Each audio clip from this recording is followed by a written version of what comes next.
आपने परसों देखा जन सुनवाई के दौरान एक दिन में 1000-1500 लोग किसी को मिलने आए। एक 10 साल ऐसा मुख्यमंत्री रहा जिसके घर के दरवाजे भी नहीं किसी को पता कैसे खुलते हैं, रिमोट कंट्रोल से खुलते हैं, किसी ने आज तक उसका घर नहीं देख पाया। उन्होंने अंदर बैठे बैठे शीश महल बना लिया क्योंकि कोई आ ही नहीं सकता मेरे यहाँ तो। और एक मुख्यमंत्री ऐसी जो दिन में 1500 लोगों को जन सुनवाई सुबह 7:30 बजे से शुरू करें और उनके ऊपर जिस तरह से जानलेवा हमला हुआ, कोई भी इंसान होता वो इतना डर जाता, इस तरह की दहशत में आ जाता। और उनको एडवाइस करने वाले डेफिनेटली एडवाइस भी कर रहे थे कि आपको इस तरह से अब आगे से जन सुनवाई को बंद करना चाहिए। लेकिन रेखा गुप्ता जी ने कल क्या कहा, मैं जब उनसे परसों मिला, मैं उसको अंदर उनसे बातचीत करने के बाद ये कहने को मजबूर हुआ कि तुम मुख्यमंत्री नहीं, शेरनी मुख्यमंत्री हो, शेरनी, तुम्हारे में इतना जज्बा है, किसी ने मौत को इतने पास से देख लिया हो और फिर भी ये कहे ये जन सुनवाई खाली चालू ही नहीं रहेगी, आगे तुम्हें अपने घर में मिलती थी, अब मैं दिल्ली की हर विधानसभा में जाके जन सुनवाई करूंगी। मेरी काम को आप किसी भी सूरत में रोक नहीं सकते, मेरे लिए अड़िका नहीं बन सकते, कोई परिस्थितियां मेरे लिए अड़िका नहीं बन सकती। ये विजन है दिल्ली का। और मैं 3 बातें कह के अपनी बात को समाप्त करूंगा। दिल्ली में हम क्या कर रहे हैं, दिल्ली आज मैटर करती है, देश की राजधानी है। तो मैं आपको बताना चाहता हूं, पिछले 8 सालों से दिल्ली में 10 साल से व्हीकल पेट्रोल डीजल के और 15 साल के पेट्रोल के बैन थे। क्यों थे? क्योंकि दिल्ली की निकम्मी सरकार किसी भी तरीके से कुछ भी काम करने में नाकाम थी।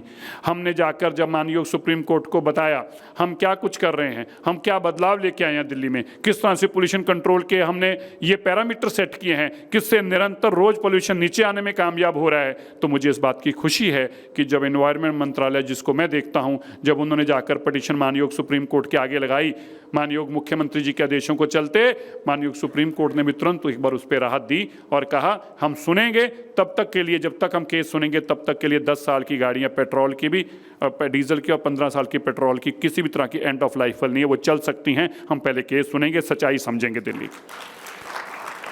मैं बताना चाहता हूं कि पिछले 70 सालों में हिस्टोरिकली, मेरी ध्यान से बात सुनिएगा, 70 सालों में कोई भी पार्टी, कोई भी सरकार इतनी जल्दी, छोड़िए अपने 5-5 साल के टेन्योर में भी इतनी पॉलिसियां नहीं बना सकी। मैं आपको लाइन लगा के बताता हूं कि हम कितने दिन में कितनी पॉलिसियां दिल्ली में लाने में कामयाब हुए।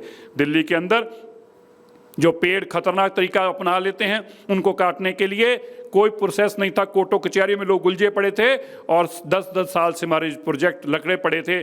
हम दिल्ली के अंदर Delhi tree cutting tree felling policy सरकार बनने के 2 महीनों में लेके आए। और आज अगर आपका पेड़ खतरनाक है, गिर सकता है, किसी की जान ले सकता है, तो आपको किसी से परमिशन लेने की जरूरत नहीं, उसकी फोटो खींचिए, अपलोड कीजिए और बता दीजिए कि कल हम इस पेड़ को काटने जा रहे हैं, हमारे लिए खतरा बन चुका है। आपको किसी से परमिशन लेने की जरूरत नहीं है अगर वो पेड़ आपके लिए खतरा बन चुका है, क्योंकि जान इंसान की भी उतनी ही प्यारी है और पेड़ से ज्यादा प्यारी है। पेड़ किसी के ऊपर गिर जाए और जान ले ले और हम इंतजार करें कि कोई पॉलिसी नहीं, ऐसा नहीं हो सकता। दिल्ली के अंदर जो इंडस्ट्रियल है, मैं उसका भी मंत्री हूं और दिल्ली के अंदर इंडस्ट्रीज के लाइसेंस लेने के लिए एमसीडी के अंदर पिछले 1952 से ये लगातार प्रथा चलती आ रही थी। इंडस्ट्री वालों को 8-8 लाइसेंस एमसीडी से लेना पड़ता था। दिल्ली के माननीय मुख्यमंत्री जी ने एक बैठक करके एलजी साहब के साथ दिल्ली को एमसीडी से लाइसेंसिंग मुक्त कर दिया। कोई 70 साल में नहीं कर पाया। एक ही दिन के फैसले में अब दिल्ली में लगाने वाली इंडस्ट्री को किसी एमसीडी का दरवाजा खटखटाने की जरूरत नहीं है। दिल्ली में लाइसेंस लेने के, फैक्ट्री लगाने के लिए डीपीसी से परमिशन लेनी पड़ती थी, 120 दिन का टाइम था, कम करके हमने कहा केवल 20 दिन में या तो डीपीसीसी उनको परमिशन देगी, एनओसी देगी, नहीं तो डीम्ड एनओसी माना जाएगा। ये कतई नहीं हो सकता कि लोग इंतजार करते रहें और दिल्ली बर्बाद होती रहे। इसी तरह दिल्ली के अंदर हम 11,000 मैट्रिक टन कूड़ा रोज लाते हैं। मैं आपको एक बात कहना चाहता हूं, अर्नब जी, आपको भी ध्यान में लाना चाहता हूं, हम जब भी टीवी में खबरें पढ़ते हैं हम ये शायद भूल जाते हैं, दिल्ली दुनिया की वाहिद एक ऐसा शहर है पूरी दुनिया का जिसके अंदर कई स्टेटों से ज्यादा पॉपुलेशन है, 3 करोड़ पॉपुलेशन, और वो भी 50 किलोमीटर के अंदर अंदर। ये अद्भुत है। मैं मानता हूं कभी कभी परमात्मा भी अपना रंग बदल के धरती पे ये देखने आते होंगे कि दिल्ली के लोग दिल्ली को चला कैसे रहे हैं, वरना संभव है 3 करोड़ लोग। अब सोचिए हरियाणा से 115% पॉपुलेशन हमारी ज्यादा, हरियाणा से। आप सोच के देख रही उत्तराखंड से हमारी डबल से ज़्यादा पॉपुलेशन है। आप सोच के देखिए, झारखंड से हम 130% हमारी पॉपुलेशन है, उनसे 1.25 गुना हमारी पॉपुलेशन है। सोच के देखिए, पंजाब के बराबर हमारी पॉपुलेशन होने जा रही है। इन स्टेटों का आप एरिया देखिए, और दिल्ली ने इन सब चीज़ों को अपने में समा रखा है, ये अद्भुत है। और मैं बताना चाहता हूँ, 11,000 मैट्रिक टन कूड़ा हम हटाते हैं, और उस 11,000 मैट्रिक टन कूड़े का मतलब है कि 3 दिन के अंदर एक कुतुब मीनार जितना पहाड़ बन जाए। 11,000 मैट्रिक टन का मतलब ये है। और लेकिन आपकी दिल्ली की सरकार, रेखा गुप्ता जी की सरकार जब से आई है, मैं आपको बताते हुए बड़ा फक्र महसूस करता हूँ, 8,000 मैट्रिक टन कूड़ा तो हम रोज प्रोसेस कर देते हैं और उससे बिजली बना देते हैं। 8,000 मैट्रिक टन कूड़ा, 14,000 मैट्रिक टन कूड़े का हमारा प्लांट अगले 2 साल में लग जाएंगे।